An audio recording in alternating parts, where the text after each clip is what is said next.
Oke,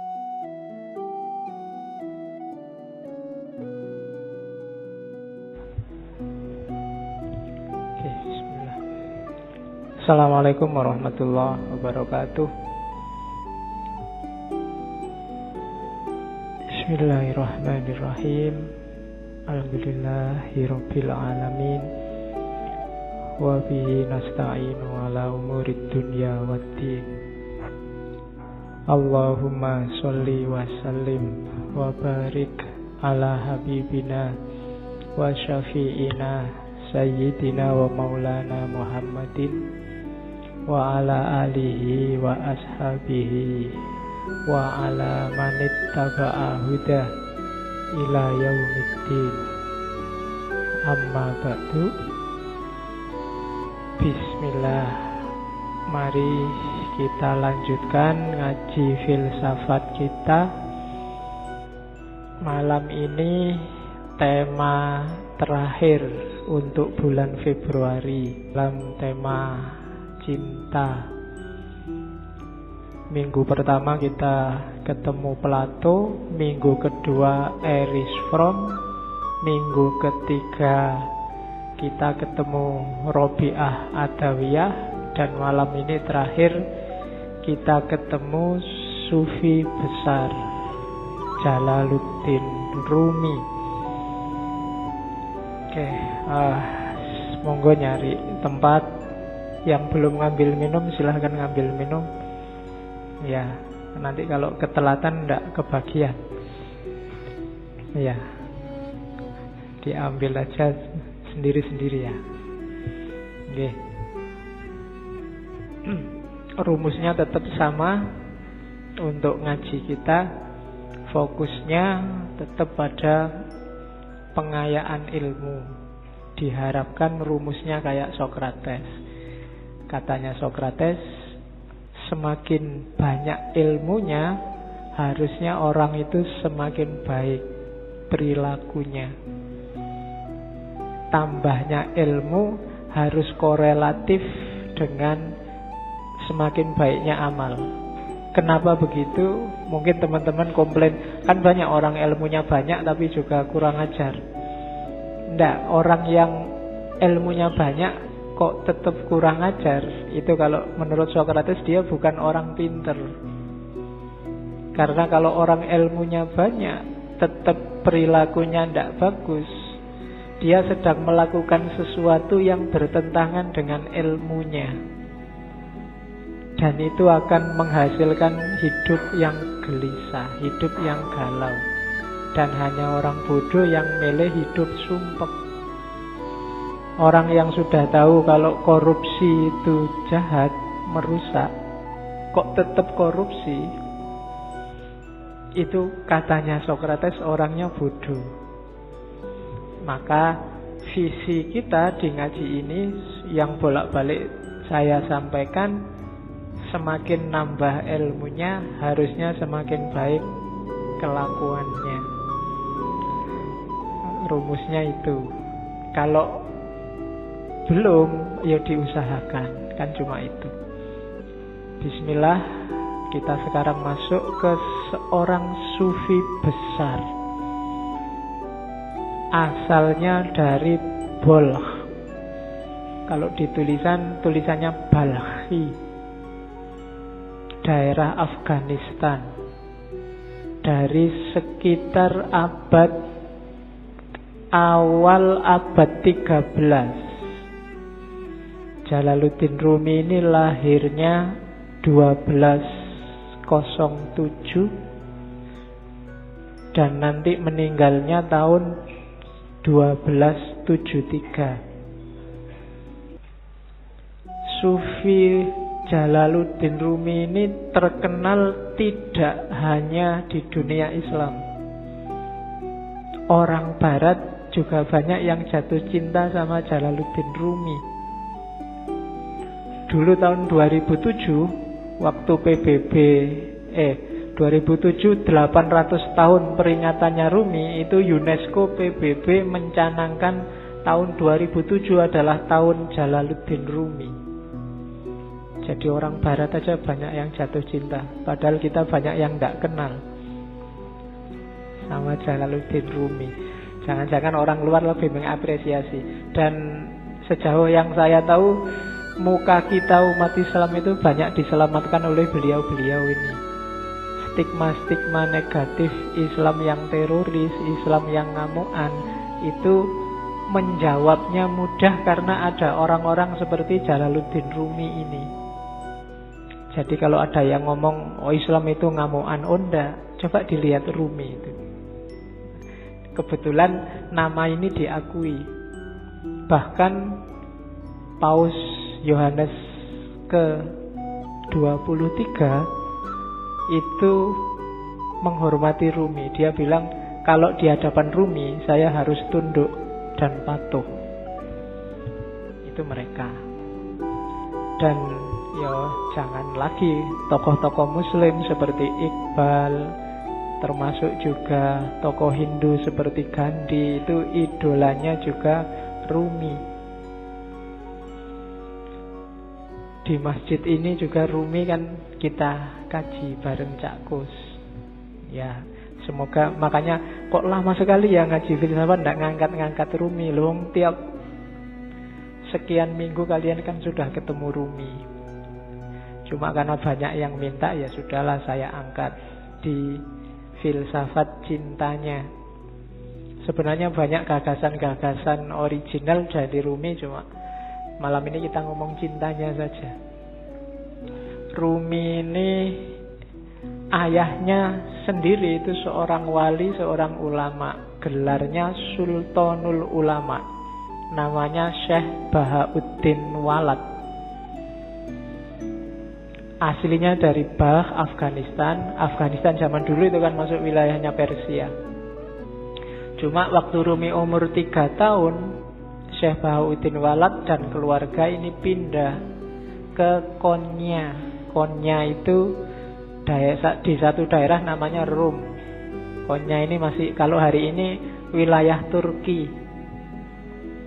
Makanya karena tinggalnya di daerah Rum, gelarnya, panggilannya Rumi, asalnya dari Rum. Nama aslinya Jalaluddin. Nanti Jalaluddin Rumi ini sejak kecil sudah pinter. Bahkan begitu masuk ke Konya, beberapa tahun saat dia umur 7-8 tahun, sama ayahnya diajak sowan ke wali besar saat itu, Fariduddin Attor. Begitu Fariduddin Attor sama Rumi melihat Rumi ini saat itu berdiri di belakang ayahnya. Katanya Attor, lihatlah, lautan sedang datang, dan di belakang lautan itu ada samudra. Jadi Sufi dan wali itu biasanya lebih ngerti siapa ya jadi siapa.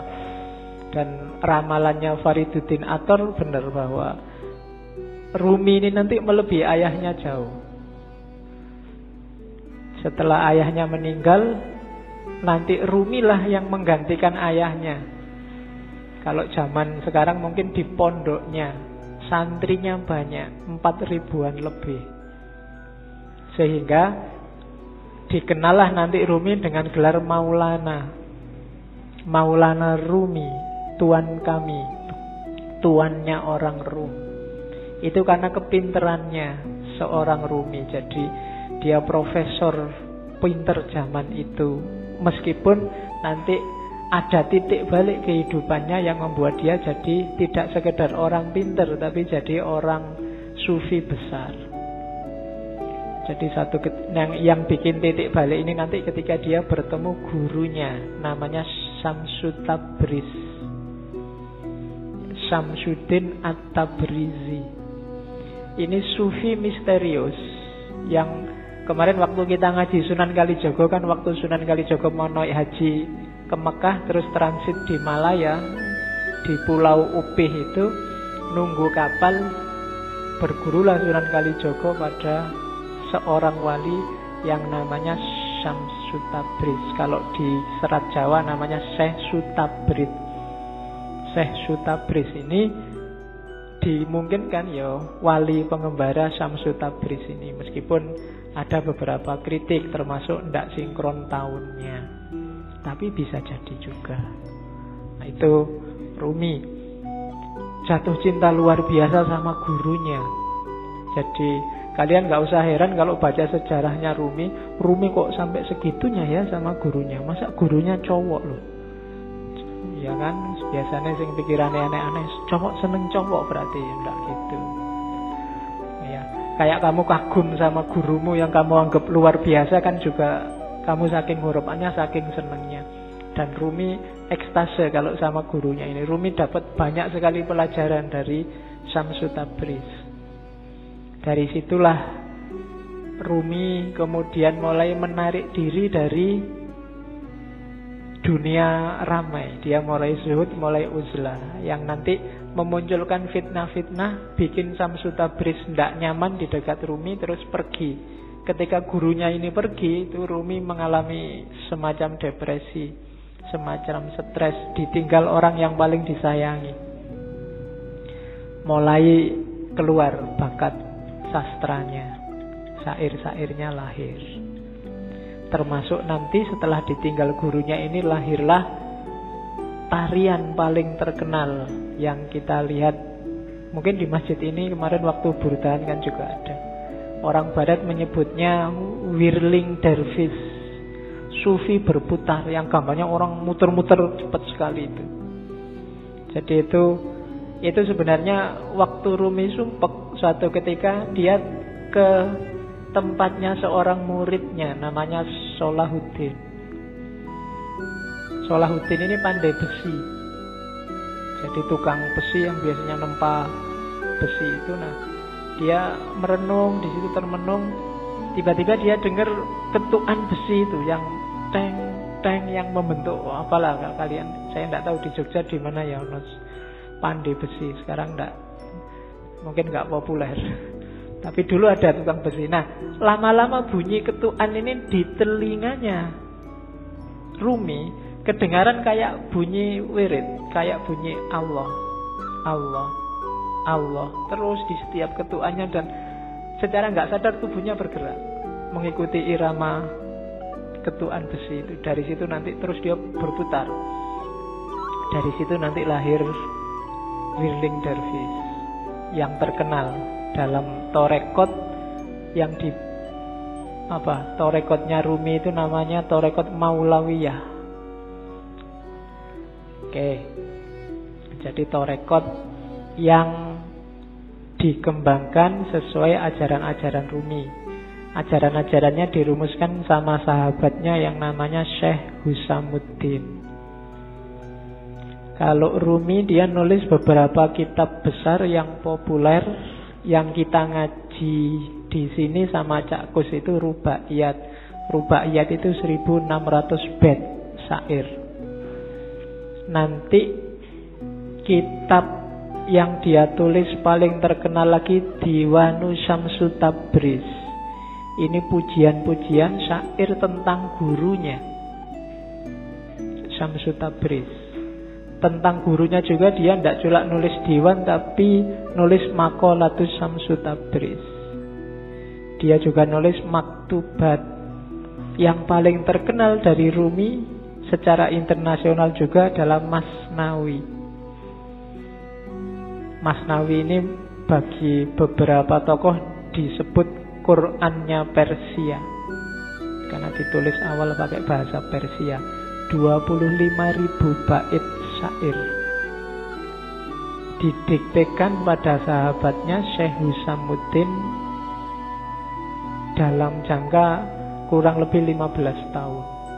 Meskipun enggak secara kontinu di tahun-tahun terakhir kehidupannya Rumi, itu untuk menutupi kerinduannya pada gurunya. Syekh Husamuddin ini sahabatnya yang bertugas mencatat syair-syairnya Rumi. Jangan salah, Rumi itu kalau bersyair nggak pakai mikir, nggak pakai nulis. Namanya bil bidah. Jadi kayak orang ngomong tiba-tiba keluarnya syair aja. Jadi dia nggak pakai, kayak kalian kan bikin puisi sak garis keliru dicoret, dihapus, ganti lagi. kurang indah dihapus. Enggak, kalau Rumi namanya bil bidaha, secara langsung. Badihi itu kan langsung. Jadi begitu dia ekstase, dia ngomong dan muridnya mencatat. Dari situ lahirlah Masnawi yang 25.000 bait syair. Dan syairnya itu kalau Masnawi coba sekali-sekali dibaca. Saya tahu teman-teman akrab enggak ya dengan warisan-warisan semacam ini. Saya dulu zaman mahasiswa sukanya yang terjemahannya Nicholson itu. Nicholson aja menerjemahnya panjang, hampir 25 tahun.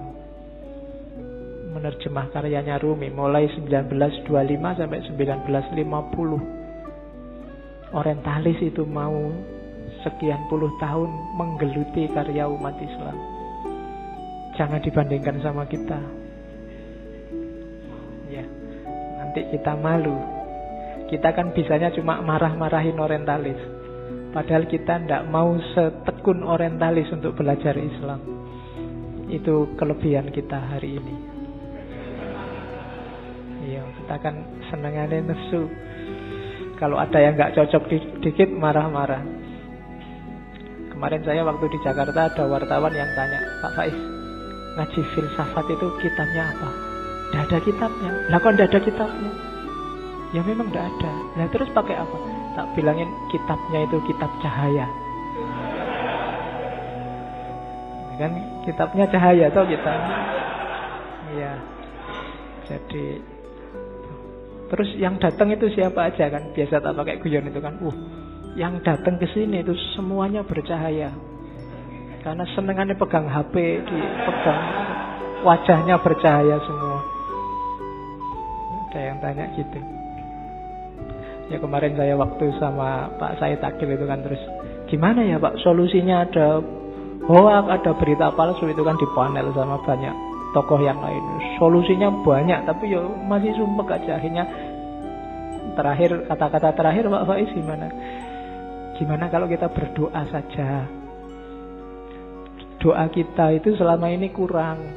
Kita kan biasanya doanya Rabbana atina fid dunya hasanah wa fil akhirati hasanah. Sekarang dunianya tambah satu lagi, dunia maya. Itu kan kita kan bingung hari ini gara-gara dunia maya. Jadi gimana Pak Yai Said kalau doanya sekarang kita tambah ya Rabbana atina fid dunya hasanah wa fid dunya maya hasanah wa fil akhirati hasanah. Wong Jakarta bingung iki ayo opo. Oke, terus. Jadi Rumi seperti itulah sosoknya. Kalau dari sisi fikih Rumi ini Hanafiyah, bukan Syafi'iyah. Kalau dari sisi kalam Rumi ini Maturidi, Sunni jelas. Jadi di antara sufi besar, kebanggaannya orang Sunni itu Jalaluddin Rumi. Ada satu kisah yang saya suka waktu Rumi berguru sama Syamsul Tabriz. Satu ketika gurunya ini kan wali itu kan so aneh-aneh. Satu ketika Rumi, kita malam-malam ngobrol gini kan enaknya sambil minum ya. Mbok tolong kamu beliin tuak, beliin arak, nanti kita minum bareng-bareng. Rumi heran, sampean ini sehat Pak Guru? Kan kamu sering gitu hari ini kan, Anda sehat? Mesti gitu. Ya. Sekarang kan sering kamu disindir gitu kan, di WA di Facebook kan mesti gitu. Anda sehat? Yang paling banyak sekarang Anda Muslim, mesti gitu. Ya. Kalau yang perempuan gampang jawabnya bukan, saya Muslimah. Sama gurunya disuruh beri arak, disuruh beri minum-minuman keras. Kan Rumi, lah gimana guru saya malu nanti kalau ketahuan murid-murid saya, ketahuan orang-orang, wong wali kok malah minum-minum. Loh kamu mau apa enggak? Kalau enggak mau ya enggak usah jadi muridku. Yalah terpaksa berangkat. Padahal kedai arak itu ada di perkampungan orang Nasrani. Akhirnya Rumi ya wis gampang lah diatur. Terus dia pakai jubah besar. Habis beli terus dimasukin jubahnya biar enggak ketahuan. Kok dilalah orang-orang Nasrani yang ada di situ ngincer, ini ngapain Rumi di sini? Malah beli minuman keras, diikuti dari belakang. Begitu nyampe depan masjid, teriak ini orang Nasrani, lihat wali kalian, sufi kalian beli minuman keras. Oh, itu orang masjid, masa tau nggak percaya awalnya. Begitu dibuka, coba lihat di jubahnya, bener ada minuman keras di situ. Wah, wali palsu berarti dipukuli banyak orang. Rumi di situ. Saat Rumi dipukuli, terus gurunya datang, Syamsul Tabriz. Gurunya bilang, kalian salah paham, itu bukan minuman keras, itu cuma air putih biasa. Waktu coba lihat, ternyata benar air putih biasa. Itu sebenarnya pelajaran buat Rumi. Rumi, kamu membanggakan apa? Status, nama besar, kewalian, penghormatan orang lain? Apa benar mereka menghargaimu, menganggapmu penting, menganggapmu besar? Wong cuma gara-gara botol kecil ini aja kamu sudah dipukuli. Jadi tidak ada atribut, tidak ada nama, tidak ada kebesaran, tidak ada kebanggaan. Kalau sama orang lain, ya manusia itu begitu. Maka jangan menyombongkan nama besar, jangan menyombongkan nama baik. Mungkin di Indonesia dulu ada ulama yang gara-gara nikah lagi, terus orang se-Indonesia marahin dia. Ada kan begitu? Nama besarnya langsung jatuh. Loh, itulah rakyat, itulah masyarakat. Kalau kita mengandalkan pendapat masyarakat, kita menjaga nama baik di tengah masyarakat, apa nama itu? Apalagi di era hari ini kan fitnah, berita bohong berseliweran. Kalau kita andalannya nama baik, besok kamu tak bikinin hoax, namamu langsung jatuh. Maka jangan mikir itu. Tidak usah sibuk dengan orang menganggap aku baik apa enggak. Yang penting lakukanlah, jadilah orang baik. Nggak usah mikir bener nggak aku baik, orang melihatku baik. Ada kebalikannya, aslinya kamu jelek tapi kamu pingin dianggap baik. Itu nanti yang disebut pencitraan. Nah, oke. Wong kamu foto aja kan, foto itu kan harusnya nggak menipu. Tapi kan kamu cari aplikasi sekiranya wajahmu bisa kelihatan cakep kan gitu. Foto dari depan jelek, dari samping dari samping, kan sering-sering begitu. Oke, bismillah, sekarang kita lihat ya. Punya apa Rumi? Sebentar kita lihat garis besar pikirannya sebelum masuk ke cinta. Gagasan dasarnya hampir semua sufi adalah melampaui yang lahiriah. Itu kalimat-kalimatnya Rumi. Dari fihi ma fihi itu salah satu karya Rumi yang tidak puisi, tapi bukunya agak tipis, yang ngomong tentang metafisika. Jadi katanya Rumi, segala sesuatu yang tampak di depan kita bukanlah hakikat yang sesungguhnya. Ini hampir semua sufi bilang begini. Yang lahir itu tidak sejati. Yang kelihatan itu tidak asasi. Rumi ngasih contoh. Yang tampak dari bumi adalah debunya. Namun di balik debu itu adalah sifat-sifat Tuhan yang mengejawantah. Dimensi dalamnya adalah emas permata, sementara dimensi luarnya adalah sebongkah batu. Jadi ini penekanan sangat serius dari para sufi. Kita jangan ketipu oleh lahiriah. Karena yang lebih punya nilai itu adalah yang dibalik lahir.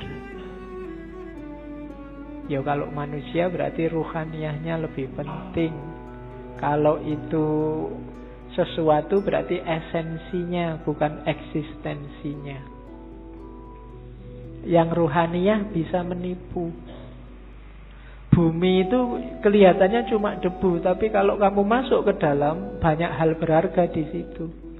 Ada emas, ada minyak. Banyak juga hal tidak berharga. Lebih kotor dari debu, mungkin kotoran, tapi dia tidak kelihatan, ada di balik yang fisik. Maka jangan ketipu yang fisik. Sehingga katanya Rumi, jangan terikat oleh bentuk, keluarlah dan gabung sampailah makna. Kacamata ini ya kacamata lahirnya. Cuma kan lahirnya tidak penting. Yang lebih penting apa? Maknanya. Alat untuk baca.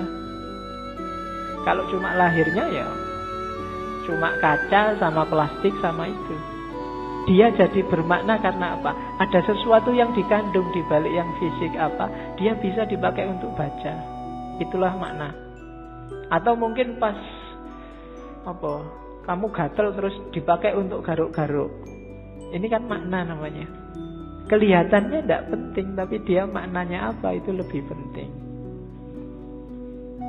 Teh ini misalnya, ini kan minum biar kamu hausnya hilang. Menghilangkan haus itu makna dibalik barang yang warnanya coklat ini. Itu lebih penting. Jadi haus yang hilang itu lebih penting daripada teh yang warnanya coklat ini. Jadi bukan tehnya, kualitas apapun teh misalnya, kok tidak bisa menghilangkan haus ya, kamu tidak nganggap penting, mungkin tidak kamu minum.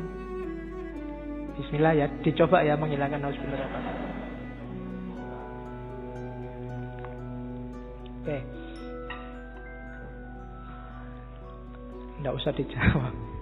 Kamu nunggu aku ngomong menghilangkan haus apa enggak ya? Ya mesti wae, masuk kamu umur berapa baru paham kalau teh menghilangkan haus. Oke ya, yang terakhir itu bagus. Hati-hati, jangan tertipu. Banyak hal yang kau anggap sebagai penyebab sebenarnya adalah hijab. Ini penting. Banyak hal lahir, yang lahir ya, karena ini ngomong yang lahir sama yang batin. Yang lahiriah, yang kelihatan, kita nganggapnya ini sebab. Baju membuat kita ganteng. Kemudian amal baik membuat kita masuk surga. Macam-macam yang lahir-lahir ya. Katanya Rumi, hati-hati. Yang kita anggap sebab sering-sering malah jadi hijab. Hijab itu sesuatu yang menghalangi kita, malah menjauhkan kita dari Allah. Banyak hal yang kita anggap, oh gara-gara amalku yang ini loh, sekarang aku jadi tentrem hidupku. Seolah-olah kamu yang bikin hidupmu tentrem dengan kamu beramal. Allah tidak main di situ. Itu yang disebut hijab. Perannya Allah kamu hilangkan. Kamu menjauh dari Allah gara-gara yang kamu anggap sebab tadi. Gara-gara amalku ini sekarang rezekiku berkali lipat. Amalmu itu kan sebab. Betul. Kamu nganggap dengan kamu beramal terus Allah ngasih kamu. Jadi kayak kamu bisa merentah Allah. Ini hijab kalau bahasanya Rumi. Bikin kamu malah jauh dari Allah. Seolah-olah kamu yang mengatur ceritanya, padahal bukan. Kan sering ya yang ceramah-ceramah, mari kita sedekah sekian, nanti baliknya sekian. Ya, dompet, mana dompet? Kan mesti gitu. Sering-sering. Nah, ndak, iya mungkin begitu, tapi jangan dianggap sebabnya itu. Terserah Allah lah. Misalnya Allah menjanjikan 7.000 terus kamu cuma dikasih 5.000, apa ya? Kamu bisa komplain. Atau ayatnya bilang 7.000 terus kamu dikasih 700.000, kan ya enggak suka-suka Allah. Amalmu bukan sebabnya. Kalau kamu merasa amalmu sebabnya, kalau kamu merasa yang lahir ya sebabnya, biasanya terus jadi hijabmu yang bikin kamu jauh sama Allah. Seolah-olah yang bikin cerita dirimu. Sodakoah biar nggak ketemu bencana. Seolah-olah kamu yang ngatur ceritanya. Itu yang oleh Rumi disebut hijab. Jangan salah, yang lahir-lahir, yang sering kita anggap sebab, itu ternyata nantinya berubah jadi hijab. Jadi lampauilah yang lahiriah itu. Terus, nah, kata-kata Rumi lagi. Kalau manusia dianggap manusia dari fisiknya, dari lahirnya saja, maka Muhammad dan Abu Jahal itu memiliki kualitas yang sama. Lukisan di dinding pun persis seperti manusia. Lihatlah, apa yang kurang? Lukisan indah itu kehilangan ruhnya. Jadi manusia juga begitu. Jadi manusia atau tidak yang sejati tidak tergantung fisik, tapi tergantung dimensi batinnya. Kalau hanya fisik, maka Muhammad dan Abu Jahal itu ya sama-sama Arabnya, sama-sama punya jenggotnya, sama-sama pakai jubahnya, sama-sama pakai bahasa Arab, sama-sama takbir. Mungkin. Tapi yang membedakan apa? Ruhaniyahnya, batinnya. Maka kalau menilai, patokannya jangan luarnya. Kalau kamu menilai orang baik, wah ini pakai jenggot, pakai baju jubah, batuknya hitam, radikal mesti. Nah, itu namanya kamu hanya dari lahirnya. Oh, pakai kopiah, pakai sarung santri, bid'ah mesti kelakuannya. Ah, itu cuma dari lahirnya. Apa yo ngerti? Cuma dari lahir, kan begitu. Kalau hanya kamu lihat lahirnya, mungkin yo bintang-bintang film itu yo harusnya sangat berkualitas, superhero atau main jadi wali, kan ada yang jadi kiai itu. Kalau cuma lahirnya loh ya. Oke, jadi ndak lampaui yang lahir, jangan ketipu oleh yang lahiriah. Banyak orang tertipu di situ. Jadi katanya Rumi, duhai saudara, engkau adalah apa yang kau rasakan dalam pikiranmu. Selain itu hanya tulang dan daging. Kalau kau anggap dirimu bunga, maka engkau adalah taman bunga. Kalau kau anggap dirimu semak berduri, maka engkau hanyalah bahan bakar perapian. Itu maksudnya Rumi. Ayo kita garap wilayah batin kita. Kamu nganggap dirimu hari ini apa? Sebagai manusia. Jangan berhenti di kulit dan daging.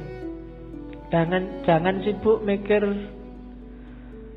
aku sudah ganteng apa belum ya? Hari ini kayak gimana kelakuanku yang fisik-fisik, enggak. Coba dilihat batinnya dulu, dibereskan. Kalau yang dalam sudah beres, keluarnya pasti bagus. Itu maunya Rumi. Kalau dalamnya masih belum beres, ya susah. Jadi lampaui dulu yang lahir. Oke.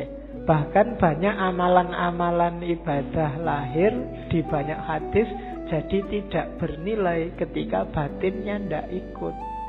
Kan banyak itu kan, kam min so'imin, berapa banyak orang puasa hanya dapat lapar dan haus, berapa banyak orang sholat hanya dapat capek fisiknya saja, dan seterusnya. Itu berarti apa? Kualitas lahirnya beres, tapi kualitas batinnya belum. Puasa tapi tidak ada menahan dirinya, kan itu yang di hadis itu maksudnya. Ya bener, nggak makan, nggak minum dari pagi sampai maghrib, tapi aspek menahan dirinya nggak ada. Misalnya sejak pagi sampai maghrib nonton TV terus, jalan-jalan di mall matanya masih ke kiri ke kanan, itu kan tidak ada aspek menahan dirinya, maka dapatnya cuma lapar dan haus. Sholat juga begitu. Sholatnya di sini tapi pikirannya di komputer, pikirannya di HP, ada suara tweet-tweet, ada SMS ini mesti ada. Jadi fisikmu ada di sini tapi pikiranmu di sana. Sholatmu tidak ada ruhnya. Bilang Allahu Akbar tapi otomatis kayak robot. Baca Fatihah tapi Fatihahnya tidak hadir dalam dirimu. Itu persis kayak HP-mu yang bisa ngaji, tidak ada ruhnya. Ya, mungkin dulu pernah tak ceritainnya, ada yang tanya pada saya, Pak, HP yang bisa ngaji itu kalau dibawa ke WC kira-kira boleh enggak Pak? Kan itu Quran. Jawabannya susah. Ada kiai ulama Arab yang jawab boleh. Kenapa? Asal di WC enggak disetel ngajinya. Enggak kamu sambil di WC terus ngaji bismillah, enggak boleh. Tapi kalau ada aja dalam HP enggak apa-apa. Analoginya apa? Pikiranmu. Kamu hafal Fatihah enggak? Hafal. Berarti di kepalamu ada Fatihahnya. Wong hafal. Kalau kamu masuk WC, masuk hafalannya mau dibuang kan enggak? Berarti tulisannya ada, hafalannya aja masuk WC, asal enggak kamu bunyikan waktu di dalam WC. Nah, itu HP-nya saja itu kan enggak ada ruhnya. Jadi kalau kamu ngaji, kalau kamu sholat, ketika jiwamu enggak hadir, batinmu enggak hadir, ya cuma dapat wadahnya saja, enggak ada isinya. Bahkan mungkin lebih bagus HP-mu, tartilnya jelas. Iya, kalau kamu ngaji dewe kan masih pelegak-peleguk. Nah, jadi rumus pertama katanya Rumi, yuk dilampaui yang lahiriah. Jangan berhenti hanya sudah bisa melakukan amal-amal lahir. Dibereskan dulu yang batin. Oke, rumus selanjutnya. Ini sebelum cinta ya, biar nanti paham apa maunya Rumi. Ini sama kayak banyak sufi yang lain. Katanya Rumi, manusia ini jagat kecil. Bahasa filsafatnya mikrokosmos, alam sohir. Alam semesta ini alam kabir.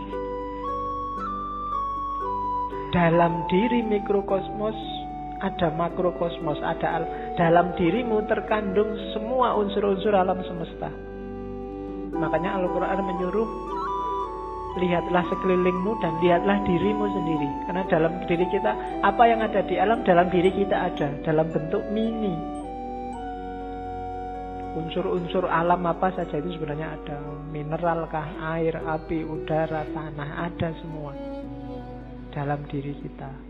Jadi kita ini mikrokosmos. Maka pertama-tama pahamilah dirimu, kenali dirimu, lihatlah ke dalam. Nah, kalau sudah paham diri kita, kita akan paham alam semesta. Karena dalam diri kita ada seluruh alam semesta. Kalau kita sudah paham alam semesta, kita akan paham Allah. Karena alam semesta ini manifestasi dari sifat-sifat Allah semuanya. A sampai Z. Makanya ada hadis yang bilang man arofa nafsahu faqad arofa rabbahu. Barang siapa kenal dirinya, dia akan kenal Tuhannya. Rumusnya apa? Dalam diri kita ada alam semesta, makrokosmos. Makanya kita disebut mikrokosmos. Begitu kita paham makrokosmos dan mikrokosmos, kita akan paham tentang Tuhan. Kenapa? Karena alam semesta ini isinya adalah manifestasi dari semua sifat-sifat Tuhan. Tuhan yang penyayang, Tuhan yang pemaaf, Tuhan yang teliti, Tuhan yang maha adil, dan seterusnya. Itu kan ada di alam semesta ini. Keadilannya, sayangnya, dan seterusnya itu kan bisa kita lihat di jagat besar, termasuk jagat kecil diri kita sendiri. Betapa telitinya Allah. Misalnya matahari itu kalau lebih dekat 10 cm aja dari bumi, bumi tidak akan kuat, dia akan terbakar dan kalian tidak bisa hidup. Atau dia lebih jauh 10 cm saja, bumi juga tidak akan ada kehidupan, pasti akan beku. Kok matahari bisa pas begitu? Itu ketelitian Allah. Tidak mungkin nggak sengaja. Itu iseng aja Pak, nggak sengaja. Tidak, itu Allah teliti. Tubuhmu kan juga teliti. Sikunya pas gini, coba sikunya di sini mungkin kamu ya susah, ya kan? Kenapa yang tumbuh terus rambut ini kok nggak tumbuh terus? Kalau jenggot bisa panjang tapi ini nggak bisa panjang, dan seterusnya. Itu kan ketelitian Allah. Dalam alam sohir dan alam kabir, kamu bisa membaca semua tanda itu dan menemukan Allah dan memahami Allah. Maka man arofa nafsahu faqad arofa rabbahu. Jadi manusia sebagai mikrokosmos dan makrokosmos. Maka hakikatnya kita dan alam itu levelnya sama. Jangan mengeksploitasi alam, jangan merusak. Itu apa? Karena ini bagian dari kita. Termasuk dengan sesama. Kita dan masyarakat yang lain itu satu. Kita dan alam semesta itu satu. Hanya kita dalam bentuk mini. Oke, saya lanjutkan. Karena malam ini materinya agak banyak. Ini kalimat yang saya suka dari Rumi. Jangan kau seperti iblis, hanya melihat air dan lumpur ketika memandang Adam. Lihatlah di balik lumpur beratus-ratus ribu taman yang indah. Kalimat ini menurut saya penting karena orang Indonesia hari ini cara berpikirnya landasannya adalah suudzon. Nganggap orang lain jelek, khususnya yang berbeda dengan dirinya. Kalau sudah benci, tidak ada baiknya sedikit pun. Itu disindir oleh Rumi. Orang kayak gini, kayak iblis yang melihat Adam hanya dari sisi air dan lumpurnya. Tidak melihat bahwa siapapun itu kalau manusia di balik yang fisik yang kelihatan, mungkin yang kurang ajar, yang jahat, yang ada entitas ketuhanan. Ketika di Al-Quran Allah bilang wa nafakha fihi min ruhi, dan kutiupkan dalam diri manusia itu sebagian dari ruhku. Itu kan ya untuk semua manusia, tidak cuma untuk orang baik saja. Ya orang jahat ya ada ruhnya juga yang bagian dari Allah. Hanya saja di orang-orang yang jahat, yang jelek ini, ruhnya Allah ini terhijab banyak sekali dia, sehingga tidak kelihatan, sehingga gelap. Tapi dia tetap manusia, harus ditolong. Tidak kayak iblis, dilihat jeleknya saja pokoknya. Nah, yang melihat jeleknya saja itu hanya melihat air dan lumpurnya Adam. Padahal Adam itu punya ribuan, ratusan ribu taman yang indah. Manusia itu indah. Kehidupan manusia juga indah. Ya kita sendiri yang sok-sok merusak. Dengan nafsunya tentunya ya. Hari ini kita sering jadi iblis. Kita ya jangan nunjuk orang lain. Biasanya nek wis benci kan terus gak ono api iblis. Sejahat apapun orang, pasti ada sisi-sisi tertentu dalam hidupnya yang masih baik. Perampok, pembunuh itu kalau pas dia makan, ya ketika dia makan ini baik, wong dia memelihara jasad titipan Allah dalam dirinya. Waktu dia pulang, misalnya punya anak kecil terus ndulang anaknya, itu ya baik. Mungkin terus dia mandi, menjaga kebersihan, itu kan juga baik.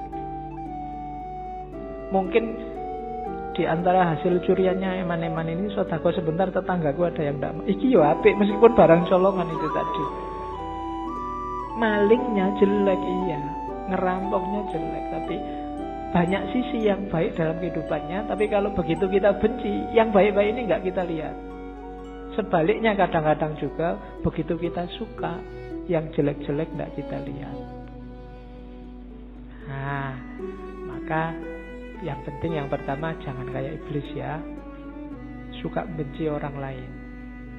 Kalau ada orang tersesat, diingatkan. Kalau dia ngeyel, ya sudah, kan gitu rumusnya.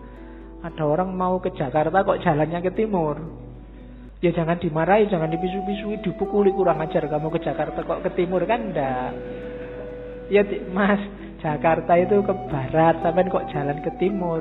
Ya suka-suka saya dong. Ya sudah, kan gitu aja. Hari ini kan kamu gitu, ada orang kamu anggap sesat, terus kamu marah-marahi, kamu pukuli, nggak ditunjukkan yang benar gimana. Tunjukkan ya, tugas kita kan cuma tabligh, sampaikan aja. Kalau nggak diterima ya sudah. Perkara nek kamu kesasar mau ke Surabaya kok terus nyampe Banyuwangi, mau ke Jakarta nyampenya Banyuwangi, ya dinikmati saja. Urusannya dia. Nah, Yang penting kita jangan jadi iblis. Kalau ada orang beda, orang kita anggap sesat, terus kita lihat jeleknya saja. Terus, ini penting juga, akal. Rumi termasuk orang yang memposisikan akal tidak sebagai puncak. Akal itu penting, tapi akal hanya transit. Akal harus dilampaui. Tidak boleh orang berhenti hanya di akal. Di Masnawi itu ada cerita yang mungkin sering dikutip orang. Cerita ahli bahasa dan tukang perahu. Jadi ada ahli bahasa naik perahu sama tukang perahunya. Sambil naik perahu terus ngobrol. Mas, tukang perahu, sampai ngerti nggak kalimat majemuk itu apa? Nggak ngerti, Pak. Sampean sudah tua, kalimat majemuk aja nggak ngerti. Rugi sampean hidup itu. Sampean ngerti nggak kalimat sastra itu kayak gimana? Nggak tahu, Pak. Apalagi sampean sudah umur tua gini sastra aja nggak ngerti. Buat apa umur sampean dihabiskan? Sampean ngerti nggak? Pokoknya diajak ngobrol gitu, dimarahi terus, dilecehkan terus. Tiba-tiba terus ada badai.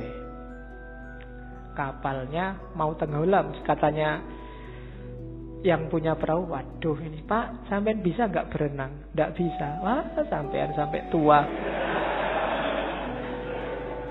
berenang aja nggak bisa, ya wassalam, sampean mati, bye-bye, tak tinggal ya, sudah selesai.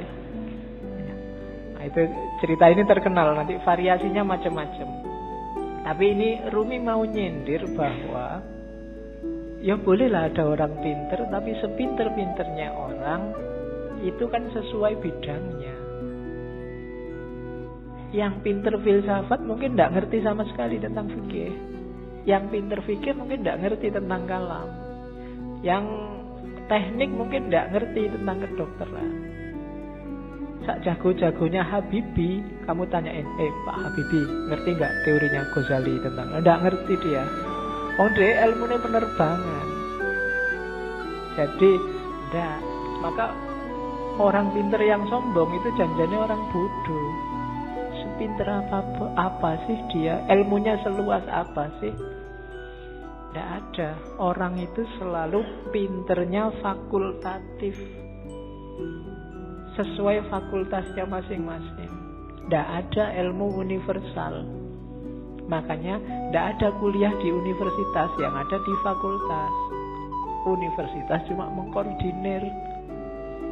Kalau digabung dari banyak fakultas, jadilah universitas. Kan logikanya begitu. Jadi cerita ini sebenarnya Rumi menyindir, sejago-jagonya akalmu hanya bisa menangkap sesuai pengalamanmu masing-masing. Tidak akan lebih dari itu. Tapi saya ngerti dunia luar angkasa loh Pak. Ya, paling kamu pernah baca buku tentang luar angkasa, kan itu aja. Filsafat saya juga ngerti, matematika juga ngerti. Yang kebetulan kamu ngalami membaca atau ngalami belajar. Yang tidak ya enggak. Sokrates mungkin orang paling pinter, tapi sama istrinya urusan nyambel apa urusan bikin sayur itu tetap menang istrinya. Ya kan? Sepinter apapun Immanuel kan, kalau bannya bocor, kan ada cerita suatu ketika Immanuel kan bannya bocor, sadelnya patah. Begitu nyampe di tukang sadel, Immanuel kan ingin nguji yang punya, tukang sadel tolong saya dibikinin sadel yang pakai rumus trigonometri plus 2 kali. Dari tukang sadel tidak bisa saya. Kalau sadel biasa bisa, kalau pakai rumus macam-macam tidak bisa. Ya memang beda ilmunya. Jadi yang pertama catatannya akal itu tidak segalanya. Kalau kita hanya bersandar pada akal, maka kita bersandar pada batas pengalaman kita sendiri. Karena sejauh apapun ilmu kita, ya sebatas yang pernah kita alami. Ilmunya mahasiswa filsafat pasti beda dengan mahasiswa pendidikan, pasti beda dengan mahasiswa teknik. Itu batasnya akal. Jadi saya bilang tadi, akal hanya transit. Katanya Rumi, akal, jasmani, lahiriah ini harus sih, cuma dia bukan tujuan. Dia hanya alat transit kita untuk menggapai yang lebih dalam, lebih tinggi, wilayah ilahiyah. Jadi jangan dihentikan akal untuk akal. Atau kalau fisik misalnya harta untuk harta, tidak bisa berhenti di situ, karena hidup kita ini rumusnya adalah inna lillahi wa inna ilaihi roji'un. Dari Allah dan sekarang sedang berjalan menuju Allah lagi. Maka apapun pengalaman, kalian punya apapun, ngerti ilmu apapun, punya harta apapun, punya kebisaan apapun, harus dalam rangka mendukung berjalan semakin dekat pada ilaihi roji'un. Termasuk akal. Kita dikasih Allah akal, panca indera, itu sebagai sangu untuk ilaihi roji'un.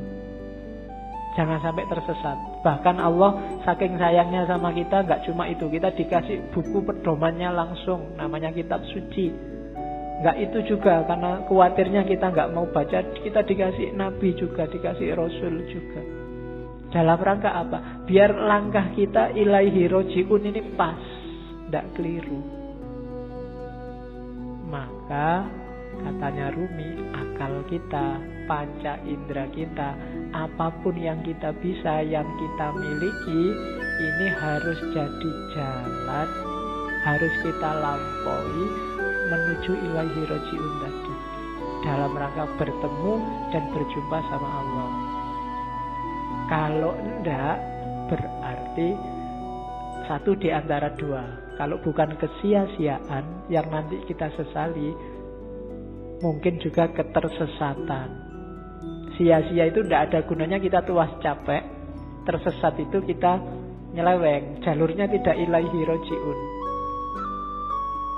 Kalau Al-Quran bilang yang bisa ilaihi roji'un itu nafas mutmainnah. Ya ayyatuhan nafsul mutmainnah, jiwa yang tenang.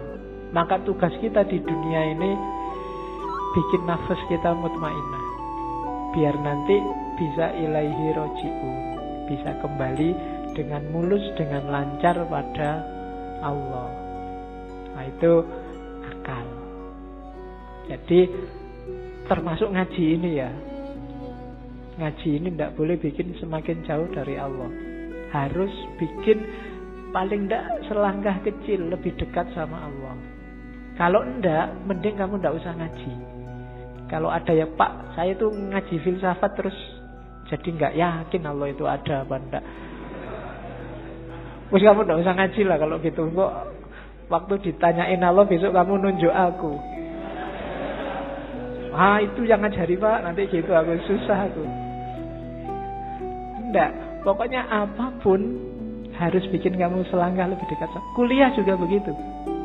Kamu kuliah juga, target sementaranya sih untuk penyemangat itu kan yo IP lah, pekerjaan lah, tapi harusnya kuliahmu bikin kamu semakin dekat sama Allah. Makan juga begitu, tidur juga begitu, pacaran juga. Ya, jadi kalau punya pacar, bilang ke pacarmu, kita komitmen ya, kita pacarannya semakin mendekat ke Allah. Ya diatur sendiri rumusnya, kamu yang ngerti. Ya, kalau mau pegangan tangan, bismillahirrahmanirrahim. Ya, kalau sudah, alhamdulillah. Oke. Itu maunya Rumi. Jadi apapun fasilitas yang diberikan Allah pada kita sekarang, manfaatkan itu untuk ilaihi roji'un. Hakikat kita ada di situ. Dan semua yang bikin kita semakin jauh dari ilaihi roji'un, hindarilah. Termasuk mungkin yang casingnya, casing itu kan tampakan luarnya, kelihatannya ini sangat agama deh, kelihatannya ini sangat islami deh, tapi kok rasanya bikin kamu semakin gak dekat sama Allah, mending dijauhi. Oke, itu Rumi. Saya ingin ngomong sedikit tentang ini.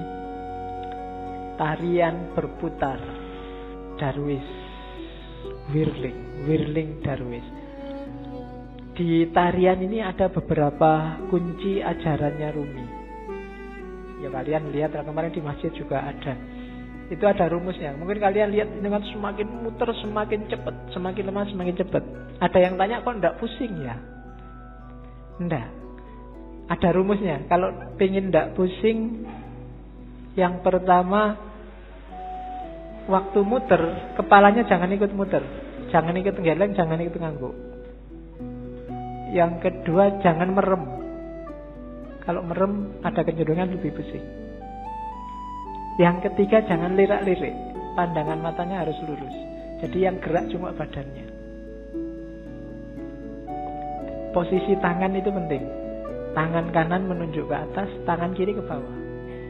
Ini menjemput, menunggu hidayah dari Allah. Kalau sudah dapat, disebarkan ke bawah. Jangan lek dewe basa Jawane. Aja dipek dewe. Kalau dapat ilmu banyak, kalau dapat yang penting-penting ya disebarkan. Jangan pelit, jangan nunggu diundang dan dibayar baru mau ngajar. Ya. Wong ilmu kamu nggak beli. Saya selalu bilang ilmu itu bukan karena usaha kita, tapi dikasih Allah. Kalau belajar itu kewajiban kita, tapi dapat ilmu atau tidak itu terserah Allah. Makanya kadang-kadang ada mahasiswa kuliah kok ngantuk. Jangan dimarahin, mungkin memang belum rezekinya dapat ilmu dari dosennya. Jadi ini menjemput hidayah, yang ini menyebarkan. Terus mutarnya berlawanan dengan jarum jam. Yaitu ada filosofinya.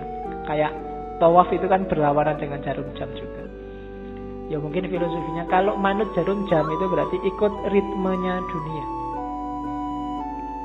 ikut ritme sehari-hari. Tapi yang spiritual itu ritmenya dibalik.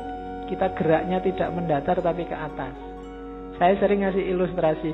Kalau kamu sudah masang mur itu, kamu muternya kan harus berlawanan dari arah jarum jam, baru murnya lepas ke atas. Tapi begitu kamu searah jarum jam, murnya akan semakin mancep, semakin ke dalam. Maka tarian ini juga muternya berlawanan, biar ada energi vertikalnya, energi ke atasnya. Itu diantara rahasianya. Ada topinya. Topi ini kalau di Rumi, topi yang tinggi itu isyarat dari kuburan, makam, nisan. Maksudnya apa? Kuburan dari ego, kuburan dari nafsu, hasrat duniawi. Itu kan topi yang tidak keren sama sekali. Karena memang simbol dari nisan, simbol dari kuburan. Kamu jalan-jalan di mall pakai itu mesti dilihat banyak orang. Tidak keren. Karena memang simbolnya bukan simbol untuk keren-kerenan, dia simbol dari ego. Terus baju putih itu ya ego yang sudah kamu kubur dalam dirimu, sekarang kasihlah yang putih, ditutupi oleh cahaya amal baik, kesucian. Nanti kalau pertunjukan biasanya ada fase ketika yang di tengah pakai jubah hitamnya dibuang. Nah, itu berarti membuang semua yang hitam-hitam, yang jelek-jelek, untuk lahir sendiri jadi putih. Terus nanti ada gerakan kayak orang kedinginan itu. Nah, ini gerakan menyatu. Angka 1, tauhid. Dan seterusnya. Itu wawasan kecil aja. Jadi kamu jangan heran kalau ada jenis tari semacam itu. Itu ada makna spiritualnya. Nari saja tanpa makna ya eman-eman. Yang lihat tari juga harusnya bisa ngambil makna. Kalau dalam sufi, jenis semacam ini namanya sama. Sama itu seni mendengarkan. Dengan mendengarkan terus kamu tergerak mengalami kedekatan sama Tuhan. Kan kadang-kadang ada orang yang kalau wiritan sendiri dia susah dekat sama Allah, susah tergetar hatinya. Tapi begitu mendengarkan orang ngaji, mendengarkan lagu-lagu spiritual itu batinmu tergetar. Dengerin lagu religius itu kamu kadang-kadang kan bisa nangis, apalagi pas duit entek. Kok sedih ya aku, kapan ini kan gitu. Nah, itu. Tapi kalau wiritan sendiri enggak, kan ada yang gitu. Maka teknik mendekat ke Allah itu sufi macam-macam. Kalau di torekotnya Rumi ini pakai tarian sama namanya. Kan ada musiknya nanti kan. Dan musik itu yang bikin ekstase lebih cepat. Oke, itu Whirling Dervish namanya. Teori tentang dervish yang berputar.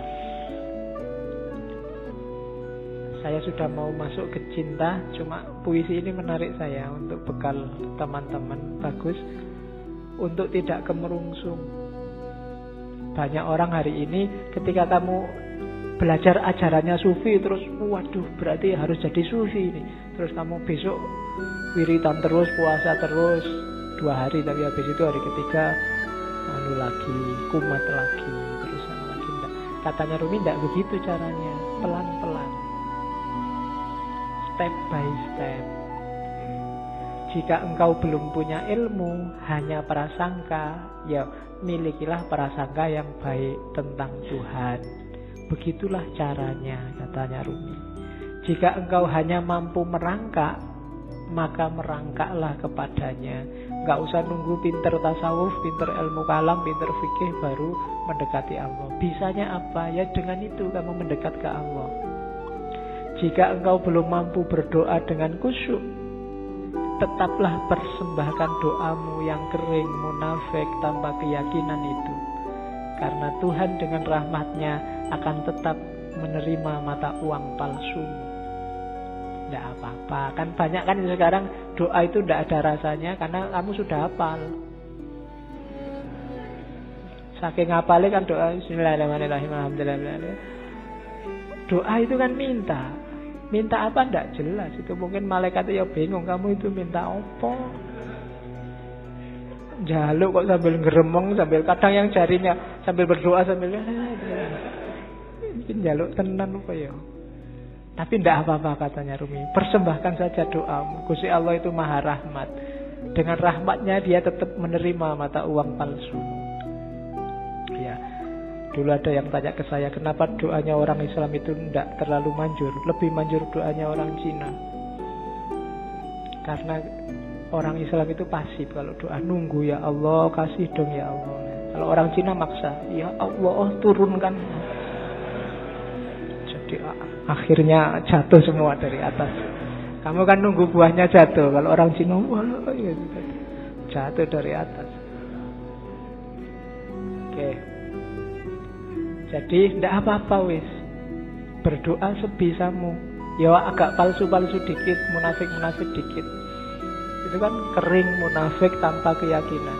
Keyakinan itu penting loh dalam berdoa.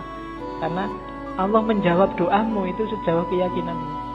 Saya sering bilang kan, kalau kamu berdoa, ya Allah semoga semester ini saya lulus kumlot, tapi kamu bisa ndak ya wong IPK ya ndak, kamu sendiri ragu-ragu ya ora dibales, kamu sendiri nggak yakin.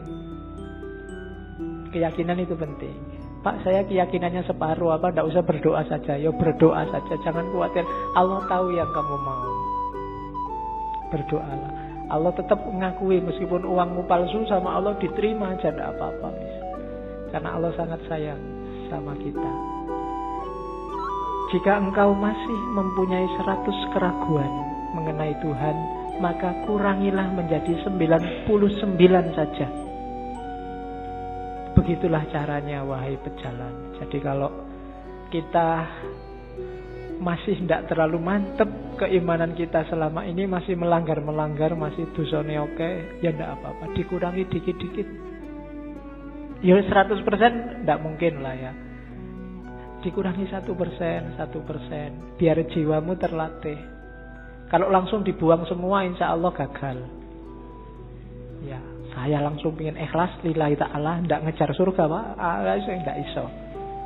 Harus pelan-pelan. Terus, biarpun telah 100 kali engkau ingkar janji, ayolah datanglah lagi. Nggak usah malu-malu. Pak, dosa saya banyak Pak, saya harus datang lagi enggak Pak? Datang lagi aja. Allah tidak akan nolak. Tidak ada kata terlambat. Jadi tempuhlah jalan itu. Pak, itu dhuwur banget ya Pak teorinya Pak, tinggi sekali apa ya? Saya bisa Pak, bisa. Pelan-pelan, sedikit-sedikit, biar ilaihi roji'unnya sempurna. Eman-eman kalau nanti kamu tidak, nafasnya tidak mutmainnah, dilatih pelan-pelan. Pak, saya itu susah ikhlas Pak, kalau sedekah mesti pamrih Pak. Ya sementara pamrih dulu tidak apa-apa, tapi tetap sedekah. Nanti lama-lama latihan. Oke, jadi tempuhlah jalan itu. Jangan ragu-ragu, jangan nunggu. Biasanya kelemahan yang muda-muda kayak teman-teman nunggu nanti besok kalau tua. Ya kalau yang zaman muda ndak, yang tua kelihatannya lebih berat. Memulai dari tua itu susah, karena orang yang sudah tua itu biasanya sudah keras cara berpikirnya. Kalau bahasa psikologinya sudah jadi, dia sudah mature, sudah mateng. Barang mateng itu satu-satunya yang bisa dilakukan adalah mempertahankan kematangan atau bosok. Apa bosok Indonesia bosok itu? Iya, busuk. Jadi kalau bisa terus-terusan bertahan di mateng. Kalau enggak ya lama-lama busuk. Itu apa? Pikirannya enggak laku. Kalau bahasa filsafatnya out of date, ketinggalan zaman. Dirubah susah. Makanya kadang-kadang orang itu sudah tua, umur 30 kok enggak kawin-kawin, itu biasanya malah susah, malah lama, terlanjur matang. Iya. Peribahasanya kan begitu. Jodoh di tangan Tuhan, tapi umur 30 tahun ke atas Tuhan lepas tangan. Suruh nyari sendiri. Sudah capek Tuhan, nunggu sampai umur 30 kok nggak kawin-kawin.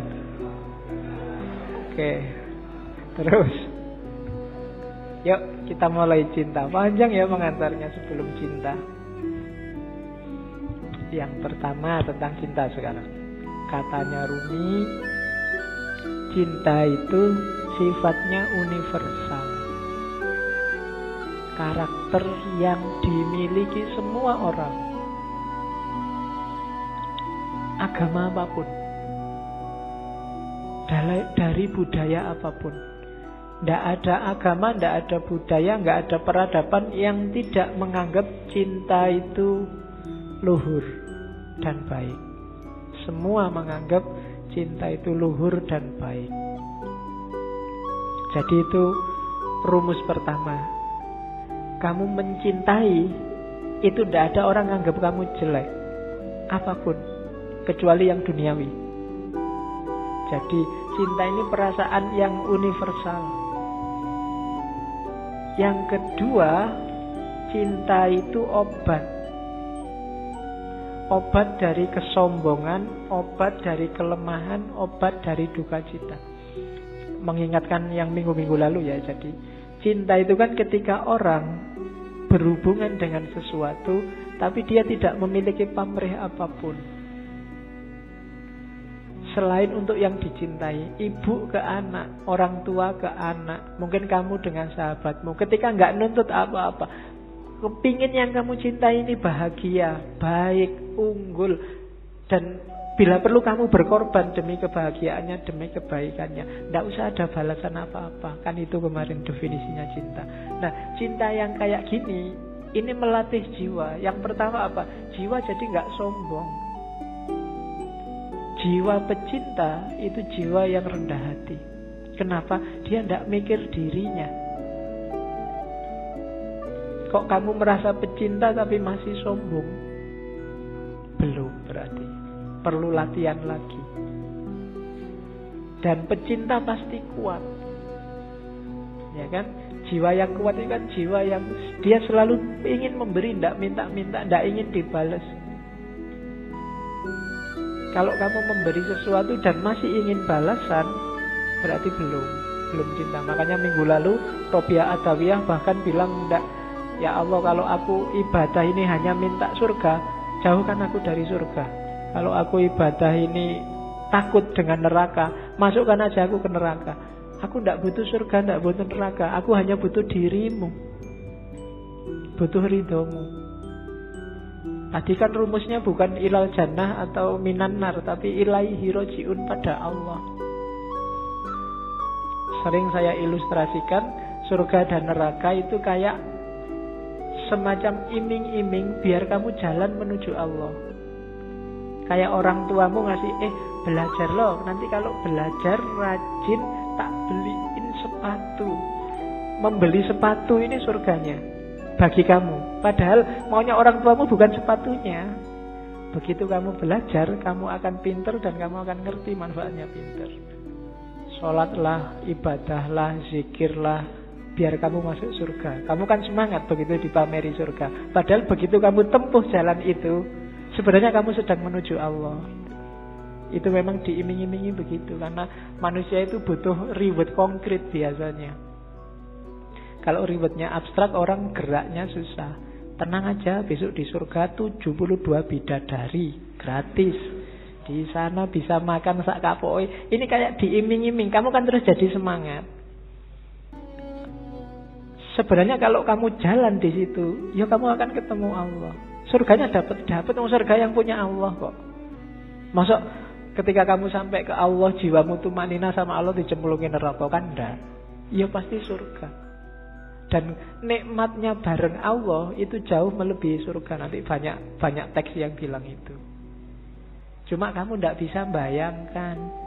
Apa sih Pak enaknya? Bayanganmu kan sama Allah terus duduk jejer sama Allah. Tidak enak Pak, enak di surga Pak. Banyak bidadarinya. Iya, pikiranmu masih material, belum nyampe enaknya Yang punya pacar bisa menganalogikan. Ketika kamu duduk jejer sama pacarmu, itu kan seneng kamu. Duduknya setengah jam itu rasanya baru 1 menit. Pinginnya berlama-lama bareng terus, itu karena sudah cinta. Sama Allah kalau kamu jatuh cinta juga begitu. Kayak Nabi Musa itu loh, waktu Nabi Musa naik ke Bukit Tursina, kan Allah ngajak ngobrol. Musa, yang di tanganmu itu apa? Sebenarnya kan jawabannya simpel. Musa tinggal ngomong, ini tongkat ya Allah, kan beres. Wong itu memang tongkat. Tapi karena Musa ini sewenengnya disapa oleh Allah, jawabannya panjang. Ini tongkat ya Allah. Tongkat ini kalau saya pukulkan dia bisa jadi ular. Kalau saya angkat, jawabannya panjang itu. Ya kalau Allah mau bilang, emangnya aku tidak ngerti. Loh, tapi Gusti Allah ngerti dan ya dibiarin aja, ya enggak dimarahin. Kenapa? Karena sudah saling jatuh cinta. Bareng sama Allah itu enak. Kok kamu masih membayangkan, belum terbayang Pak enaknya bareng sama Allah itu, memang berarti kamu belum jatuh cinta sama Allah. Ya latihan jatuh cinta. Orang Jawa punya rumus, tresno jalaran soko kulino. Ayo dikulinakan sama Allah, apa dikulinakan itu? Dibiasakan. Akrab sama Allah, nanti kamu akan jatuh cinta. Entah kapan nanti kita akan ngambil sesi cinta lagi. Saya ingin ngangkat Ghazali. Ghazali konsepnya lebih konkret, jalan untuk mencintai Allah. Tapi kapan-kapan, jangan cinta terus, nanti kamu mabuk. Oke, terus. Cintalah yang bikin alam semesta ini bergerak. Nanti Rumi punya teori evolusi yang khusus, tapi saya tidak akan sampaikan sekarang. Kapan-kapan Rumi nanti akan banyak sesinya. Jadi gara-gara ada cinta ini loh, alam ini bersatu dan berpisah. Orang tua sama anak habis bersatu berpisah. Berpisah ini juga tanda cinta. Kalau orang tua tidak mau nyapih anaknya, padahal berat nyapih anak ini, tidak tego nyapih anak, tapi harus disapih. Kenapa? Karena cinta. Jadi pertemuan dan perpisahan itu banyak ya karena cinta. Kamu melepas masa mudamu menuju masa dewasa. Janjane pinginmu mbok saya muda terus, nggak bisa. Hidup itu ada pertemuan, ada perpisahan, dan biar jalannya on the track, dasarnya harus cinta. Jadi cinta adalah yang menggerakkan dunia ini. Dan cinta yang bikin kita karakternya, kalau bahasanya Rumi, menuhan. Semakin tulus kita cinta pada apapun, karakter kita akan semakin menuhan. Menuhan itu semakin spiritual. Tidak ada pamrih, tidak ada tujuan-tujuan apapun selain Allah. Itu yang kalau dalam agama disebut ikhlas. Jadi ciri sejati cinta itu justru ada pada ikhlas. Ikhlas itu kamu beribadah satu-satunya target adalah keridhoannya Allah. Makanya Robiah kemarin di hampir semua puisinya selalu bertanyakan, ya Allah, apakah engkau ridho dengan ini? Kalau engkau ridho aku tenang. Sebelum aku yakin engkau ridho, aku ini masih gelisah. Jadi yang dikejar cuma ridhonya Allah. Satu-satunya yang dikejar cuma Allah. Itu namanya ikhlas. Lillahi ta'ala. Tidak karena apapun. Ya Allah, aku amal baik ini, semoga engkau ridho ya. Jadi yang ada di pikiran itu selalu nyali ridhonya yang dicintai. Sama kayak kamu pacaran itu kan, selalu mikir, iki pacarku kalau gini seneng ndak ya? Kalau tak bawa ini mau ndak ya? Kalau kan yang dipikir di pikiranmu selalu yang kamu nggak pernah mikir dirimu sendiri kan? Begitu diajak ke warung, ini kamu sukanya warung yang mana? Kan bukan sukaku, sukanya dia.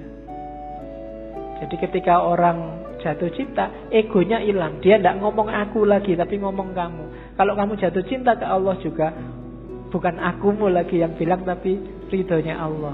Apa sih maunya Allah? Kira-kira kalau aku gini, Allah ridho tidak ya? Begitu kamu ujian mau nyontek, ini kira-kira kalau aku nyontek, Allah ridho nggak ya? Anda, Bapak Allah Maha Pengampun, ha? Waduh, itu akhirnya. Iya.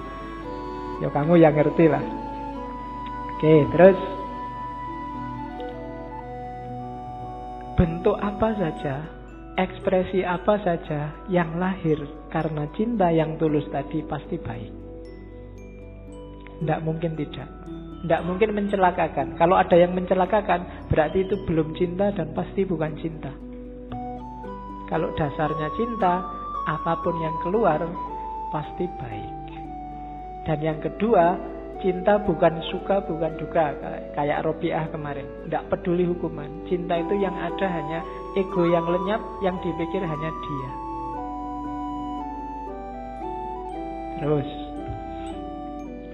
nah, cuma katanya Rumi, jangan ditanya apa definisinya cinta. Seseorang bertanya, apa itu cinta? Aku jawab, jangan tanya tentang maknanya. Kalau engkau sudah menjadi seperti aku, maka engkau akan tahu. Nulisnya salah itu. Saat cinta memanggilmu, engkau akan berkisah tentang itu. Jadi cinta itu penting, modus paling penting dalam hidup ini. Dan gak usah kamu terlalu capek mendefinisikan, membahas, mengkaji apa itu cinta. Jalani saja. Gak usah kamu tanya, Pak, definisinya cinta apa? Ciri-cirinya apa? Jenis-jenisnya apa saja? Itu tidak terlalu penting, katanya Rumi. Yang penting apa? Jalani saja, nanti engkau paham. Kamu gak perlu ke perpus nyari teori pacaran yang baik, cara menarik lawan jenis, cara gak penting. Terus langsung pacaran kamu akan ngerti. Oh gitu tuh pacaran itu. Oh gini tuh kawin itu kan. Kamu berteori macam-macam kesuwen. Kamu nyari terlalu banyak referensi, tidak penting. Jalani saja, kamu akan ngerti. Wong ini dunia rasa. Kalau rasa itu kan ya tidak bisa dijelaskan. Rasa pedes adalah rasa. Susah kan menjelaskannya. Wong rasa, nggak bisa dijelaskan. Sama kayak cinta. Ya perkawinan itu kan juga banyak urusan rasa. Kawinnya sendiri itu kan intinya rasa. Kamu nyari penjelasan, Pak, saya belum kawin sih, Pak. Kira-kira kawin itu rasanya gimana, Pak, ya? Nggak bisa. Ya kawin, nanti kamu ngerti. Mbok kamu nonton sekian puluh video, tetap nggak bisa. Harus dirasakan. Teorimu nggak ada gunanya. Rasa ke dewe baru ngerti. Oke, terus.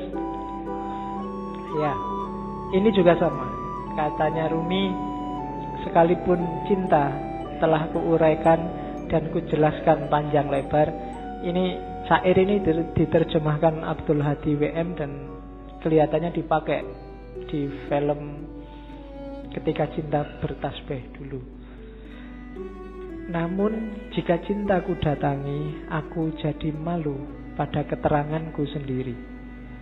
Meskipun lidahku telah mampu menguraikan dengan terang, namun tanpa lidah, cinta ternyata lebih terang. Sementara pena begitu tergesa-gesa menuliskannya. Kata-kata pecah berkeping-keping begitu sampai pada cinta. Dalam menguraikan cinta, akal terbaring tak berdaya, bagaikan keledai terbaring dalam lumpur hina. Cinta sendirilah yang menerangkan cinta dan kisah cinta. Nah, itu Rumi. Jadi orang yang bisa berpuisi seperti ini pasti ngalami. Tidak bisa enggak. Sepinter apapun kamu bikin puisi, kalau belum pernah jatuh cinta beneran, puisimu tidak akan ada rasanya. Mending jangan bikin puisi cinta. Ya, bikin aja puisi-puisi eksploitasi alam itu. Ya kan? Kan banyak puisi eksploitasi alam. Angin berhembus, kemudian ya. Oke. Puisi yang mengeksploitasi alam itu. Oke. Kita lihat. Ini Masnawi. Di Masnawi Rumi banyak ngutip ceritanya Laila Majnun untuk menjelaskan cinta. Laila Majnun yang karangannya Nizami. Saya membayangkan entah kapan sesi cinta ada beberapa novel cinta dari dunia sufi ya, bukan dari dunia populer, yang bagus untuk kita kaji di ngaji entah kapan, termasuk Laila Majnun. Jadi satu ketika Majnun ini sakit, badannya lemah. Terus dia datang ke tabib. Sama tabibnya, "Oh Majnun, ini untuk biar sakitmu ringan, kamu harus dibedah sedikit. Ada bagian tertentu tubuhmu yang darahnya harus dikeluarkan." Majnun, "Oh, jangan, saya takut." Tabibnya heran, "Loh kamu ini gimana sih? Kamu kan sudah lama jadi orang gila. Sudah keluar masuk hutan, ketemu macan, kok takut hanya dibedah kecil aja?" "Bukan, saya takut Laila terluka." "Loh Laila mana? Yang dibedah itu dirimu, bukan Laila." "Loh enggak, di setiap jengkal tubuhku, setiap tetes darahku itu sudah tercampur oleh Laila. Aku sudah tidak bisa membedakan lagi."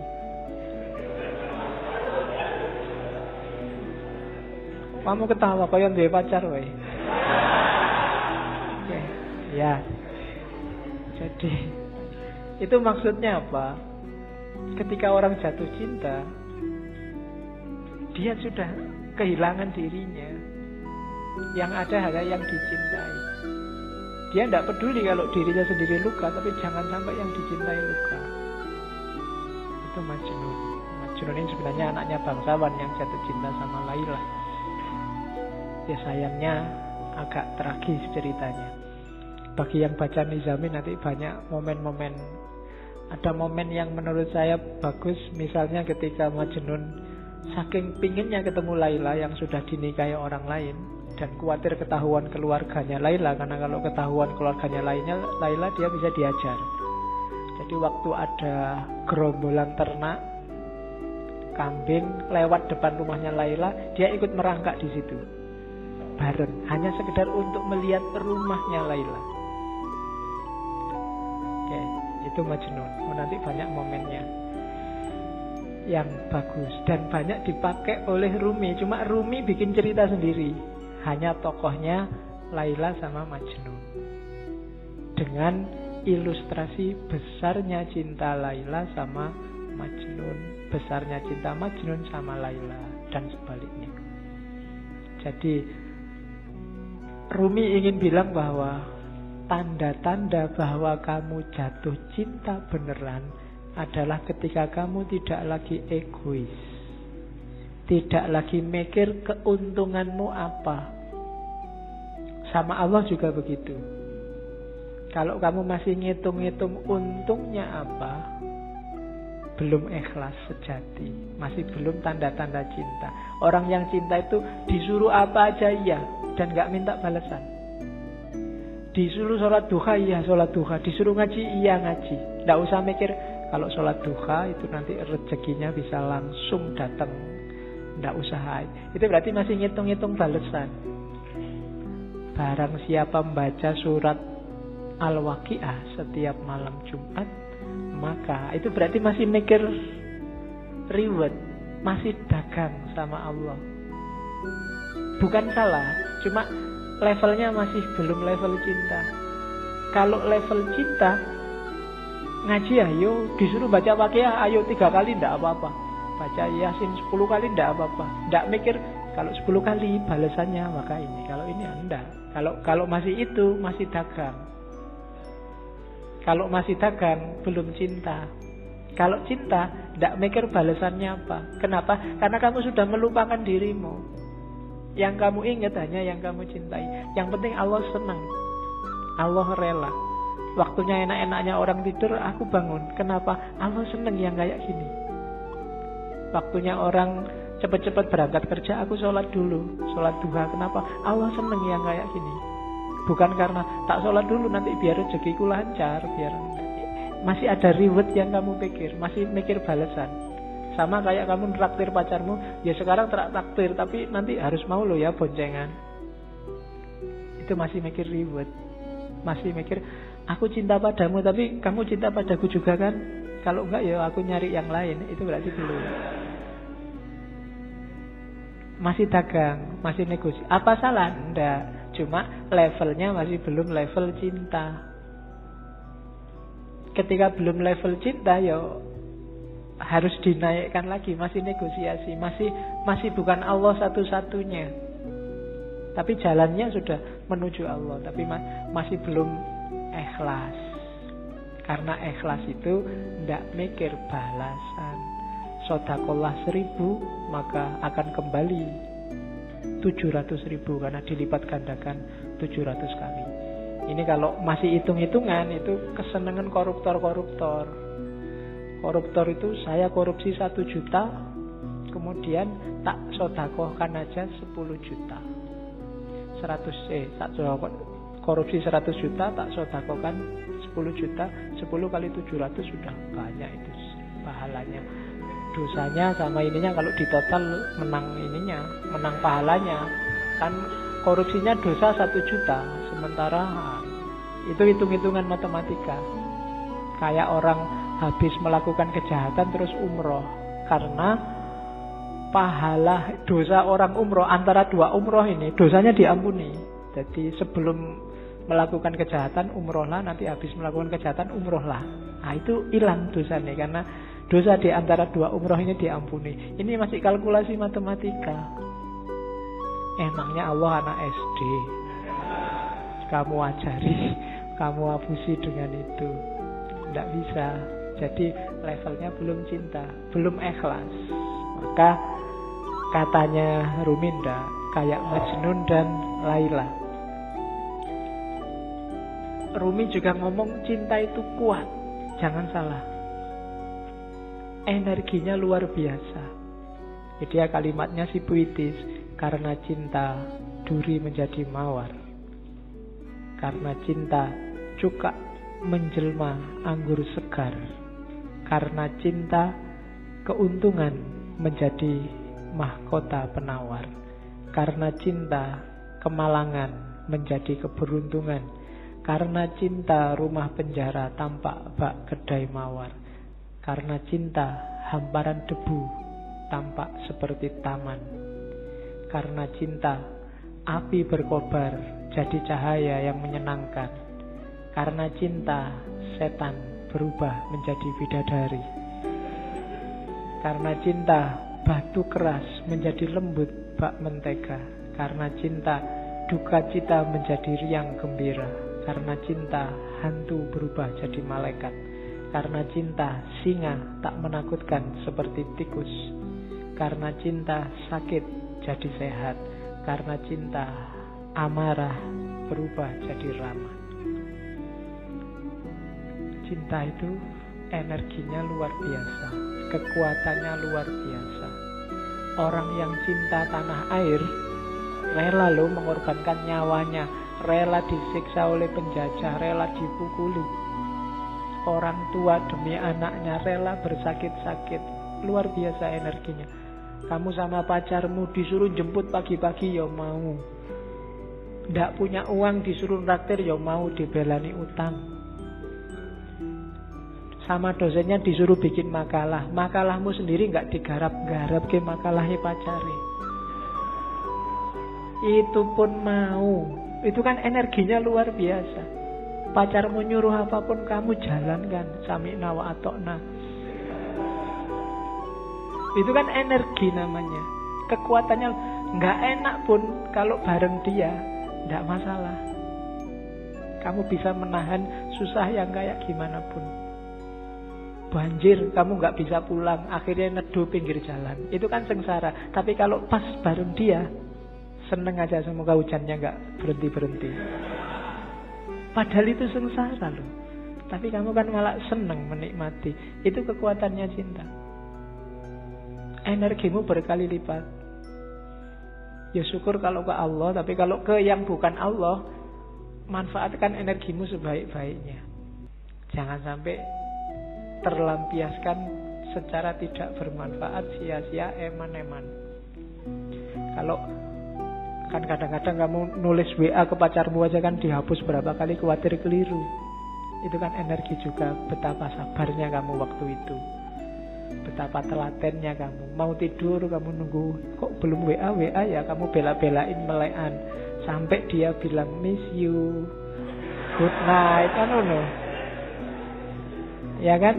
Loh itu kan energi loh. Padahal kamu disuruh apa aja, suruh melekan enggak mau, tapi ini kamu mau melekan, itu energi.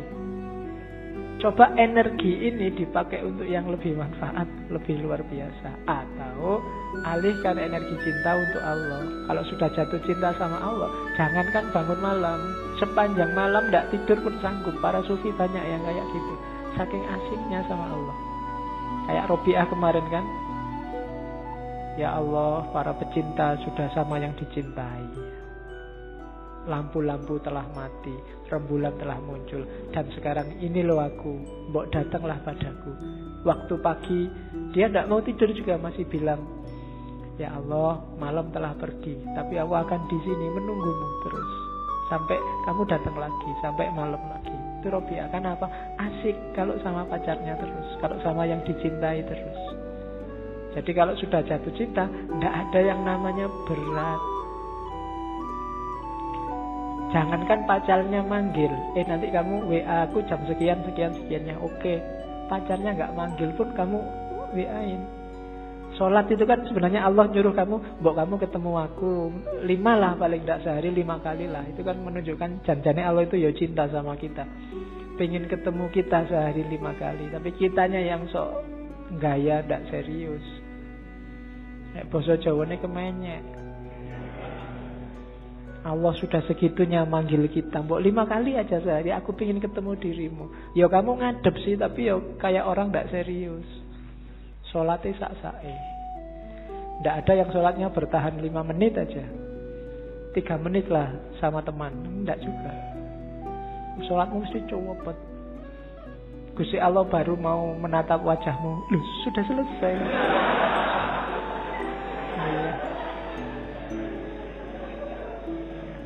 Mungkin kaget itu, mungkin malaikatnya yang nyaket sholat, ini baru sholat, ya Allah ini dia lagi sholat nih, terus Allah datang, oh selesai sudah, telat. Dan itu Allah sabar ya, Allah masih mau, ya besok datang lagi 5 kali, tak tunggu.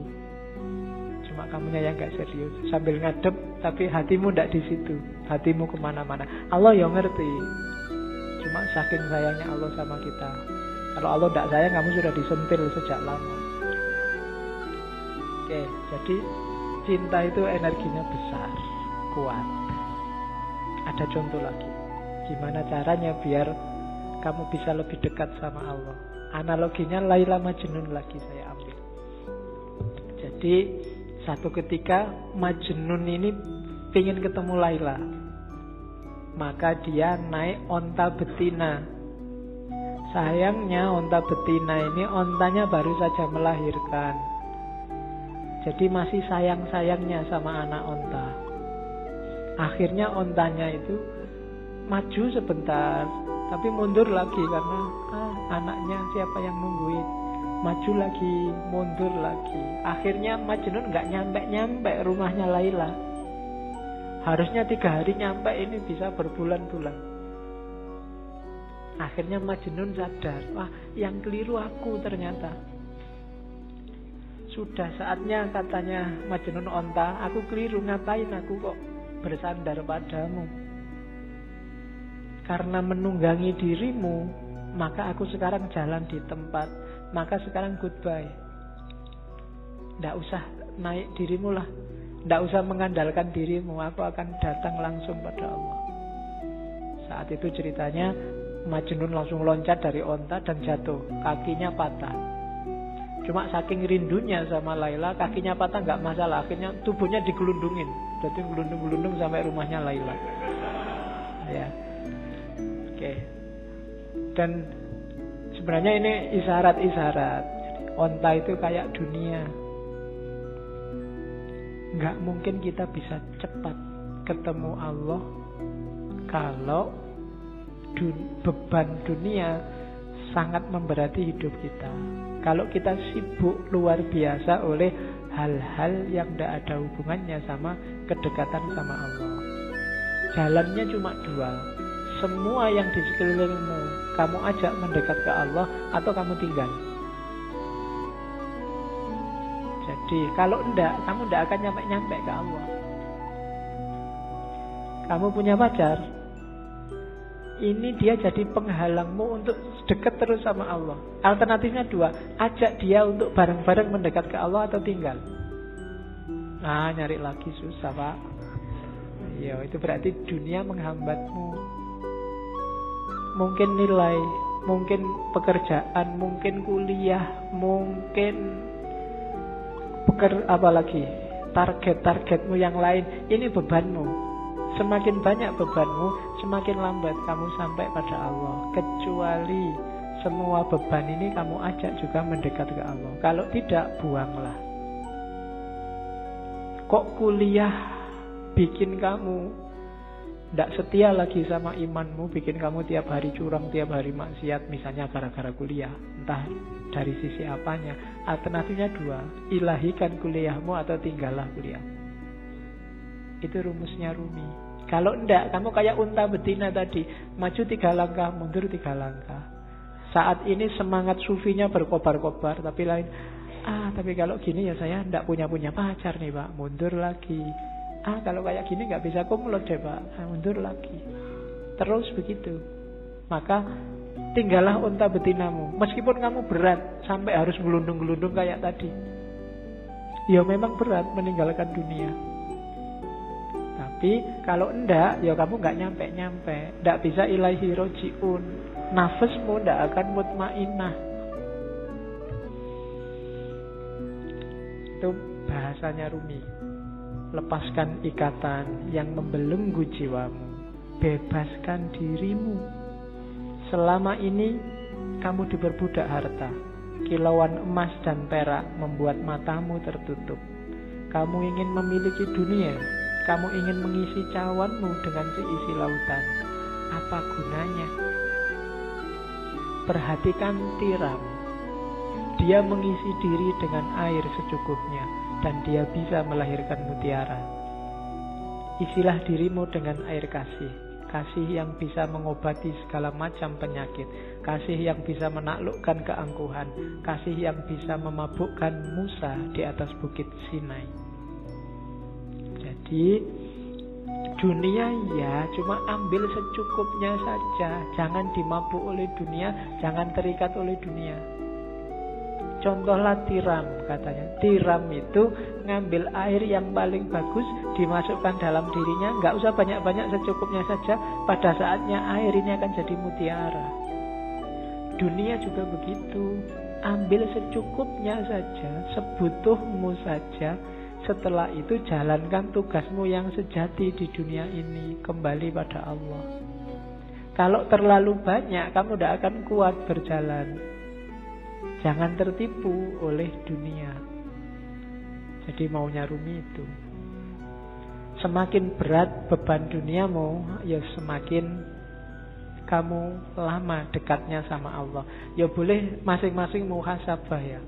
Hari ini itu urusanmu apa saja sih? Kalau nanti pulang ke rumah boleh nyari kertas sama pulpen. Kamu sekarang apa saja yang kamu urusi? Mungkin nomor 1 kuliah, nomor 2 pekerjaan, nomor 3 apa aja urusanmu. Terus yang dunia-dunia ini, yang urusan akhirat sekarang urusanmu apa saja? Coba deh. Nanti di prosentase besar mana? Jujur ya, tapi nggak boleh dibaik-baikin, wong nggak ada yang nilai. Jujur untuk dirimu sendiri. Nanti kalau prosentasenya kok lebih besar yang dunia, sementara yang akhirat terbengkalai, kurangi bebanmu. Karena jangan khawatir, kalau kita punya Allah, dunia seisinya jadi milik kita. Allah yang lebih ngerti. Tidak usah capek-capek kamu mikir. Tapi kalau dunia kamu ikut mikir, ya sudah. Mungkin Allah, ya sudah kamu bisa mikir, ya pikirin dewe. Jadi berusahalah ambil secukupnya. Makanya agama di banyak ayat Al-Quran itu bilang wala tusrifu. Untuk urusan dunia jangan berlebihan. Butuhmu berapa, ambil itu secukupnya sebagai bekal untuk kembali ke Allah. Wong kita ini di dunia ini tamu. Datang sebentar nanti kembali lagi. Tamu gak usah mikiri mengambil semua barang punyanya tuan rumah.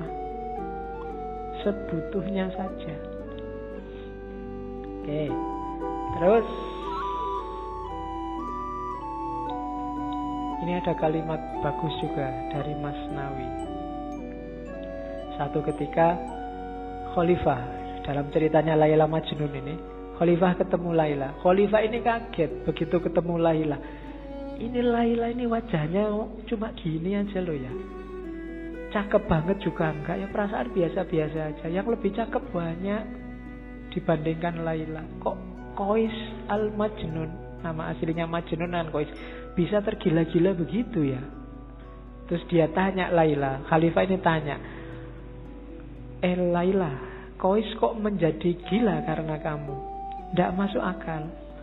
Apa sih yang dilihat dalam dirimu sehingga ia tergila-gila? Kamu kan bukan wanita yang sangat cantik. Banyak yang lain yang secantik kamu, bahkan melebihimu.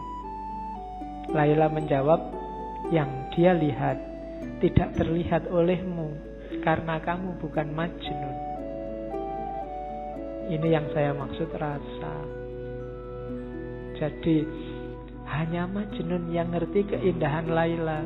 Hanya pecinta yang ngerti keindahan yang dicintai. Itu kadang-kadang kamu protes kan, ini loh ada anak cakep dipacari kok gini ya. Gitu kan, kamu eman-eman, padahal kamu iri mbok sama aku aja kan ngono. Tapi iki ono cakep pacare kok waduh. Kamu kan enak. Loh enggak, itu kalau dia ditanya jawabannya kayak Laila ini. Karena engkau bukan dia. Dia yang bisa melihat di mana keistimewaannya kok sampai jatuh cinta. Loh kalau orang pikirannya standar, semua yang cakep semua menganggap cakep, yang jelek semua menganggap jelek, ya yang jelek tidak akan laku.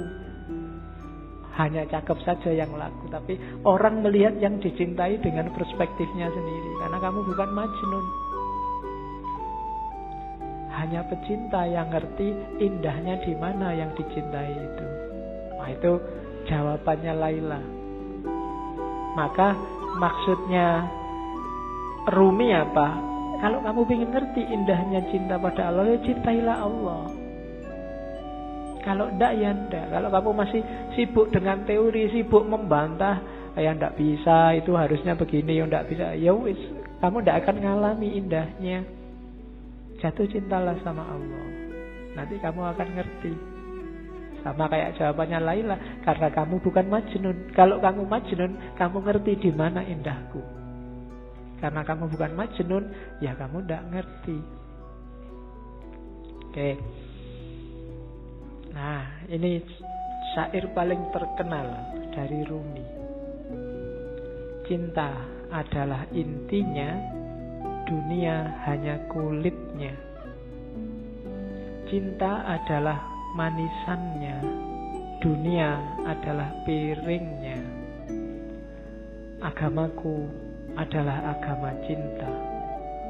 Adalah malu bagiku hidup melalui jasad dan roh belaka. Begitu engkau kehilangan cinta, maka hidupmu hanya jasad dan roh. Kamu hanya fisik dan mental. Tidak ada nilainya. Iya kamu hidup, iya kamu susah, kamu seneng, iya kamu putus asa, iya kamu mengalami segala fenomena dunia. Tapi kamu kehilangan satu yang penting, cinta. Jadi ada jasmani, ada rohani. Modusnya harus cinta.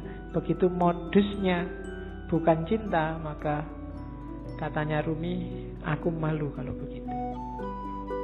Hanya jasad dan ruh belaka, termasuk agama.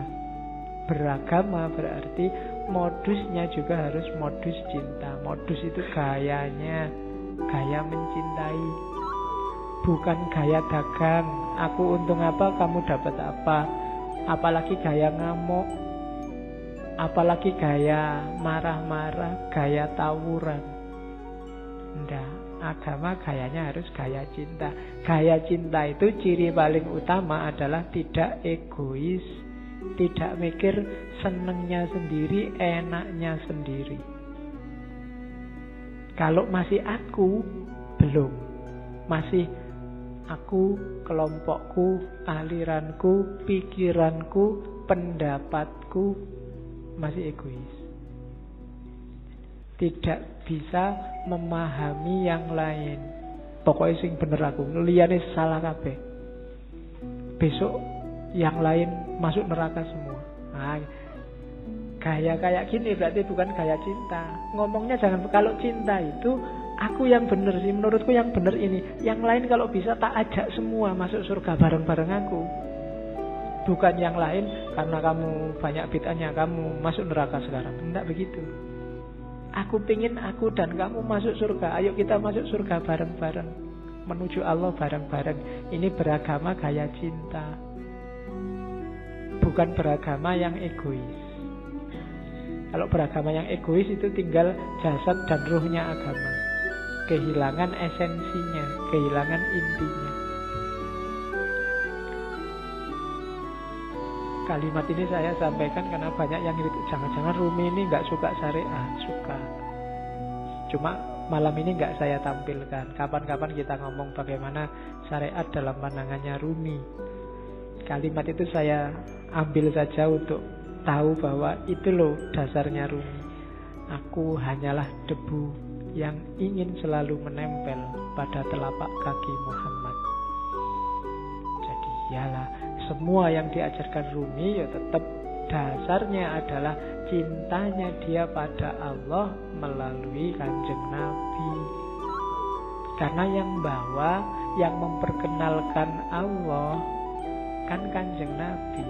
Sehingga kita hari ini dapat Islam. Maka prinsipnya Rumi adalah aku hanyalah debu yang ingin selalu menempel pada telapak kaki Muhammad. Ini gayanya sufi biasanya, yang bisa bikin kalimat-kalimat indah kayak gini. Oke, terakhir sudah mau jam 10. Yang masih mentah tidak akan pernah tahu keadaan matang itu seperti apa, kematangan itu seperti apa. Penjelasan lewat kata-kata tidak akan membantu. Sejak awal sampai akhir yang dibawa oleh Rumi malam ini adalah ilmu rasa, bukan ilmu lahir. Jadi tidak lewat kata-kata, harusnya rasakan sendiri oleh batinmu. Dan untuk bisa nyampe ke sana ya kita harus matang. Yang mentah tidak akan paham, hanya yang matang yang paham. Itu kan kadang-kadang kita dengar ada istilah La ya'riful wali ilal wali. Kamu memahaminya, kok sombong banget toh, emangnya saya nggak bisa mikir, nggak bisa identifikasi wali itu yang mana. Maksudnya bukan itu. Maksudnya adalah orang yang merasakan, yang bisa memahami apa yang dirasakan orang lain dalam hal yang sama. Maka yang ngerti kewalian ya orang yang pernah merasakan kewalian, dunia kewalian. Jadi bukan urusan sombong tidak sombong, eksklusif tidak eksklusif. Yang paham rasa pedes adalah yang juga pernah merasakan pedes. Jadi bukan urusan dunia kewalian itu eksklusif. Jadi yang mateng, yang ngerti tentang kematangan. Yang belum pernah mateng, ya tidak ngerti. Ngertinya yang mentah-mentah, wong dia juga masih mentah.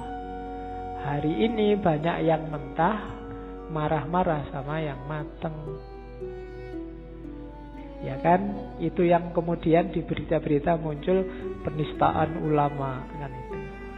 Penistaan ulama itu kan orang-orang yang mentah, yang ngomentari yang mateng. Ya untungnya yang dikomentari mateng. Ndak mungkin balas. Kalau balas berarti belum mateng. Ya, yang mateng itu kan paling nganggep yang mentah itu ya wis memang belum paham. Kayak kamu ada anak kecil kok alah cah cilik biasa kan mesti gitu. Sama kayak Nabi waktu dilempari di Taif kan Nabi ngerti. Loh itu memang orang belum mateng, belum jadi, belum ngerti. Maka Nabi tidak balas marah meskipun Jibril datang. Nabi tak belain yuk kalau marah enggak. Malah didoakan semoga mereka dapat hidayah. Itu bedanya mateng dan tidak mateng. Tidak mungkin kalau dia mateng akan balas pada yang mentah. Kalau yang mentah melecehkan yang mateng, mungkin wong dia masih mentah. Jadi yang terjadi hari ini itu sangat masuk akal. Kamu nggak perlu kaget. Kok ada orang menistakan ulama? Itu tidak luar biasa. Orang awam loh menistakan ulama. Biasa. Yang luar biasa ada ulama menistakan orang awam. Itu baru luar biasa. Perlu dipertanyakan keulamaannya. Jadi kamu tidak perlu kaget. Ada orang ngomentari kiaimu pedes-pedes. Lo biasa memang dia awam belum mateng. Kalau kebalik baru kamu boleh kaget. Malah kiaimu yang ngomong pedes-pedes. Itu berarti kebalik. Perlu dipertanyakan. Itu berarti nggak mateng. Itu yang menurut saya logikamu kebaliknya di situ kemarin. Kok kamu marah-marah ada orang? Ya enggak. Ya dia memang nggak mateng sih ya. Nah, untuk orang yang tidak mateng, caranya apa? Yo kamu matengkan, jangan kamu gerutuk, kamu pukuli. Wong dia memang belum mateng. Diajari gimana caranya biar lurus, biar benernya gimana kan begitu. Oke, alhamdulillah malam ini kita sudah selesaikan Maulana Jalaluddin Rumi dalam pikirannya tentang cinta. Februari selesai, nanti bulan Maret kita ganti sesi ya.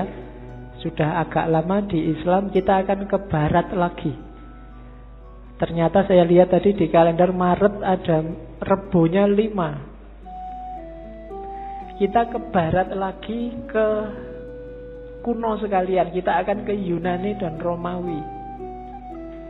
Ada 5 aliran yang akan kita tengok. Yang pertama sofisme. Sofisme ini yang sering dituduh jadi biang keladi lahirnya sekarang cara berpikir relativisme. Yang kedua kita akan melihat epikurisme yang sering dituduh jadi biang keladi lahirnya aliran yang di modern disebut hedonisme. Orang yang nyari seneng-seneng belaka. Kemudian yang ketiga lawannya epikurisme namanya stoicisme. Stoicisme ini cikal bakal tradisi berpikir mengutamakan yang batin atas yang lahir. Jadi cikal bakal cara berpikir agak kebatinan. Itu stoicisme, mengutamakan keutamaan batinnya. Kemudian yang keempat sinisisme. Ya, sinisisme itu ya kayak namanya Cara berpikirnya agak sinis. Kalau ada orang mikir-mikir bulat, biasanya dia dijawab secara simpel. Antitesisnya gaya Sokratik itu sinisisme. Orang-orang yang mikirnya terlalu jelimet, simpel aja toh. Itu nanti kita ketemunya di sinisisme. Dan yang terakhir, Neoplatonisme. Dari situ nanti kita dapat akarnya filsafat iluminasi. Gaya